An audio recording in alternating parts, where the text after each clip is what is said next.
Baik rekan-rekan, Assalamualaikum warahmatullahi wabarakatuh. Kali ini kita lanjutkan lagi dengan tutorial Excel. Kita akan membuat laporan umur hutang menggunakan fungsi utamanya if dan sum if ya. Di sini rencananya kita akan membuat tampilan seperti ini. Kita akan punya sekumpulan data di sini nanti isinya tentang transaksi, misalkan si Fulan A gitu punya hutang sekian dan sudah berapa hari dan kapan dia jatuh temponya. Kemudian kita akan hitung usia dari hutang itu. Jadi misalkan dia hutang bulan Januari, sekarang bulan Mei berarti sudah hampir 4 bulan gitu ya. Nah kita akan definisikan berapa sih usia hutangnya itu. Nah ini tujuannya nanti kalau teman-teman untuk mengingatkan aktivitas misalkan jatuh tempo atau kegiatan-kegiatan lain yang sifatnya butuh waktu. Nah, biasanya gunanya untuk menentukan prioritas pekerjaan. Oke. Nah, di sini saya akan coba dengan konsep hari, jadi hutang pelanggan misalkan, terus saya berapa jumlahnya, berapa angkanya. Nah, ini gabungan dari if nanti menggunakan ini, dan saya akan menggunakan sum if untuk menghitung jumlahnya. Gitu ya. Oke. Lanjut lagi. Seperti biasa, saya ingatkan kembali, saya memiliki formula khusus untuk membuat bekerja secara efektif di Excel, itu dengan formula jagoan Excel. Yang pertama itu kita buat tabelnya, yang kedua kita isi datanya, yang ketiga baru kita melakukan pembuatan formula atau penghitungan otomatis, yang terakhir itu kita mengatur tampilan, gitu ya. Jadi ada 4 ini, step kita langsung aja buat step pertama kita. Nah, langkah pertama kita akan membuat tabel dasar seperti biasa, bikin tabel ya. Di sini kita akan punya 2 sheet, datanya dan laporan. Kita mulai aja ya untuk membuat data sheetnya. Oke, ini saya ganti nama menjadi data, dan di sini ada konsep laporan. Oke. Nah, ini buat simpel aja, misalkan nomor urut, terus namanya, terus jumlahnya, terus tanggal hutangnya, gitu ya, tanggal jatuh tempo. Kemudian untuk laporannya kita akan buat langsung, misalkan laporan usia hutang. Oke, terus kita buat di sini misalkan usia, terus jumlah dan total. Jadi misalkan di sini 90. Oke. Nanti kita buat itu. Jadi inti dasarnya akan punya dua sheet. Yang pertama isinya adalah datanya itu nomor, nama, dan tanggal jatuh tempo. Oke. Yang kedua saya butuh laporannya terkait dengan usianya dan jumlahnya. Gitu ya. Baik, langkah selanjutnya di langkah saya adalah mengisi data. Saya akan buat dulu aja, misalkan di sini datanya 5 saja, 1, 2, 3, 4, 5. Kemudian namanya misalkan si A, si B, si C, si D, si F. Oke. Kemudian saya taruh angka misalkan 10.000, 20.000, 30.000, 10.000 lagi, 35.000. Oke, supaya mudah. Nah, ini juga jatuh temponya saya pakai tanggal, misalkan tadi tahun lalu, misalkan saya ambil 12 bulan 12 tanggal 1 2015. Nah, untuk cepat saya akan gunakan format dulu ya, supaya saya yakin bahwa angkanya itu benar. Jadi saya akan pakai misalkan long aja. Nah, ini tanggal sekian, ini sekian. Nah, saya akan copy, tapi saya akan ubah datanya jadi misalkan tanggal bulan 11 atau bulan 1 tanggal 10 2016 gitu ya. Kemudian tanggal 20 bulan 2 24 2016, terus bulan baru aja misalkan tanggal 14 Maret 2016. Kemudian mungkin itu jatuhnya hari bulan ini 1 April 2016. Oke, kita sudah punya ini ya. Ini yang disebut dengan cara mengisi data.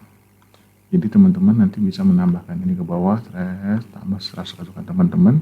Tapi saya akan fokuskan bagaimana mengisi datanya. Misalkan di sini kita ngisi data hutangnya ya. Oke. Yang selanjutnya kita akan melakukan otomatis. Nah, kita akan menghitung usianya, kita bikin klasifikasinya, dan kita akan buat laporannya. Kita mulai aja ya. Oke. Yang pertama saya butuh untuk nanti satuan. Jadi saya butuh misalkan satuan misalkan gitu ya. Saya kasih satu. Karena ini akan menentukan jumlahnya ada berapa orang. Sedangkan kalau di sini jumlah untuk nilainya. Oke. Nah, yang kedua saya mau menghitung nih usianya udah berapa dengan tanggal sekarang. Misalkan kalau sekarang itu, nah saya menggunakan, kita punya fungsi namanya now ini tuh dengan tanggal. Jadi kalau saya pakai now itu saya bisa tahu hari ini tanggal berapa. Nah, tanggal 12 April ya. Jadi kalau saya mau menghitung selisih antara sekarang dan jatuh temponya, saya tinggal gunakan namanya network days. Nah, ini gunanya network days. Nah, ini saya startnya mana? Startnya saya ini, terus N-nya kapan? N-nya sekarang, gitu ya. Saya nggak usah kasih dulu, yang penting jumlahnya dulu. Oke, di 66 ya. Nah, ini supaya ini juga, atau kalau saya nggak mau pakai referensi ini, saya juga bisa pakai di sini yang ininya adalah pakai now. Jadi teman-teman bisa langsung copy ke bawah. Oke ya. Jadi yang 96, 63, 35 sama 22 juga ada. Gitu ya. Nah, sekarang kita lanjut lagi. Saya akan menghitung, berarti kan ini adalah usianya gitu ya. Sekarang klasifikasinya. Kita mau bikin, masukin di laporan ini, saya mau bikin yang usianya di bawah 30, usianya 60 gitu ya. Usianya 90 dan 90 lebih. Biasanya sih di perusahaan yang biasa aging hutang itu bisa kayak gini. Nah, saya akan bikin klasifikasi nih. Jadi kalau dia itu nanti misalkan ini jadi 90 dan seterusnya. Caranya gini. Caranya misalkan kita pakai if sama dengan if. If ini lebih kecil daripada 30, gitu ya, saya katakan dia 30 misalnya gitu. Kalau if lagi, kalau dia lebih kecil dari 60, saya sebut dia 60 misalnya gitu. Kalau dia lebih kecil dari 90, saya sebut 90 seperti itu. Dan kalau dia if ini saya nggak langsung aja, berarti langsung 90 plus, berarti dia lebih dari 90. Teman-teman tahu ya, kalau if itu ada dua informasi. Pertama, kalau benar diapain gitu, kalau salah diapain. Ada yang salah di sini if. Ini ada 3. Oke, ntar yang salah ini dia if. Nah, biasanya ini saya sering salah orang. Saya biasa pakai titik koma, cuman di sini mintanya koma di sini ya. Jadi kita kasih koma di sini. Masih salah juga, itu di, nah ini gimana ya salahnya. Oke, kalau if ini di ini, kalau if di ini di, oh ini tanda kutipnya kurang. Oke, kutip itu untuk string ya, 4 angka. Oke, itu udah jelas ya, 90 dari sana. Nah, saya tinggal Ctrl V. Nah, terus tahu usianya sekarang. Nah, saya akan buat laporan, misalkan ini laporannya status 30, 60, 90, 90. Nah, saya akan jumlahkan. Jadi ini misalkan berapa jumlahnya dan berapa nilainya. Nah, ini kita akan menggunakan suatu referensi baru yang namanya SUMIF. SUMIF itu adanya sum yang kalau jumlahnya banyak, tapi sebenarnya bisa jadi satu, cuman saya ingin menggunakan SUMIF ya, atau SUMIF juga bisa sih. Jadi kita cuma bilang yang akan kita hitung, misalkan ini kalau jumlah saya pakai satuannya, berarti karena jumlah orangnya gitu. Terus saya akan pakai kriterianya ini, yang ini. dan saya akan bilang dia sama dengan 30 gitu.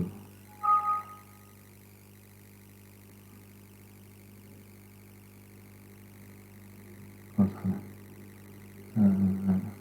Ini ya, jumlah yang oke. Jadi kalau lihat di sini, jadi untuk sum if itu yang pertama kriterianya dulu di mana range ini jadi kriteria, terus syaratnya apa? Ini kan dia mintanya di 30 ya, 30. Terus yang dijumlah yang mana? Yang ini jumlah. Oke. Nah, kalau udah saya bisa langsung copy gini angkanya, jangan di copy paste langsung ya, jangan di copy paste ke sini, tapi langsung satu-satu dulu karena kita akan mengubah datanya langsung di sini. Misalkan tadi minta 60. Ada satu, dia juga minta 60. Ada satu. Nah, jangan lupa yang bawah ini, dia juga minta 90 plus. Ini salah, ini harusnya 90. Oke, nah ini baru kita menghitung dari sisi jumlahnya gitu ya. Kalau 90 ada dua, karena di sini ada satu ya, 90 tuh yang ini ya, si B. Terus yang 32 kan ada ini ya, dua, si D sama F itu usianya masih 30, maksudnya di bawah 30 hari. Sekarang kita hitung lagi dengan totalnya, saya ulangi lagi, sama dengan sum if. Kita kasih kriteria lagi, kriterianya adalah si ini, si range ini harus sama dengan 30 gitu ya. Tetapi yang di sum itu bukan jumlahnya di sini, tapi jumlah hutangnya ini. Jadi kita akan dapat informasikan berapa yang berhutang dan berapa nilai total hutang di kategori itu. Seperti ini. Jangan lupa kalau kita ini kita copy, kita pilih dulu di sini di atas, kita copy, kita Ctrl V, Ctrl V itu, terus kita biasanya ubah di sini jadi 60, jadi 90, dan ini jadi 90 plus. Oke, sudah selesai. Nah, sekarang tugas kita memindahkan ini ke sana, jadi cukup mudah. Kita langsungnya saja gini, gunakan sama dengan sini gitu ya. Oke, kita copy ke bawah, terus ke kanan juga sekaligus. Yes. Jadi sekarang kita sudah punya data hitungan ya, otomatis ya. Jadi di sini sudah langkah kita yang ketiga, kita membuat sebuah fungsi menghitung usia, kita menghitung klasifikasi, dan membuat data untuk laporan. Teman-teman, kalau penjelasan saya terlalu cepat, teman-teman bisa mengembalikan ya videonya, ulangi lagi. Oh begini, supaya nggak bingung.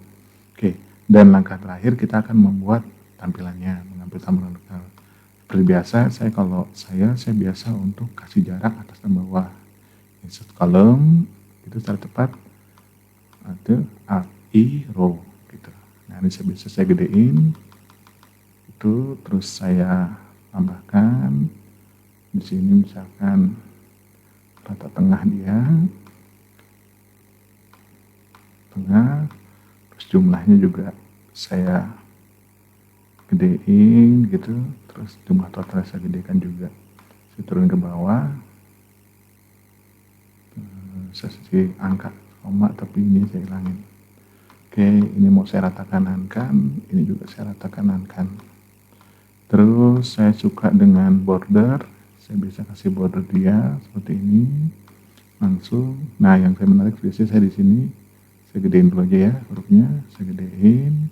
Terus saya biasanya suka ini saya ganti warna, misalkan gini, backgroundnya saya kasih hitam, tulisannya saya kasih putih gitu, biar lebih mudah atau menarik untuk dibacanya. Oh ini headernya, oh ini isinya.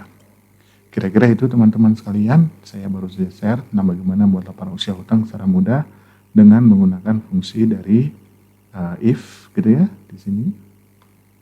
Itu kita juga kenal network days, kita menghitung kalau ada 2 tanggal gitu ya, start dan ini kita pakai hari ini. Nanti kalau file ini dibuka usianya akan berubah lagi, jadi jangan kaget. Kemudian kita lihat dari ini, kita hitung berdasarkan sum if-nya ya. Kita mengenal fungsi sum if. Kita nggak kenal dulu sum if, jadi jangan bingung, tadi sum if aja ya. Oke. Itu saja, hasilnya adalah ini. Oke, sudah selesai dari saya. Jangan lupa di like atau di share atau di subscribe channel ini ikutin terus di channel Jagoan Excel. Makasih banyak. Wassalamualaikum warahmatullahi wabarakatuh.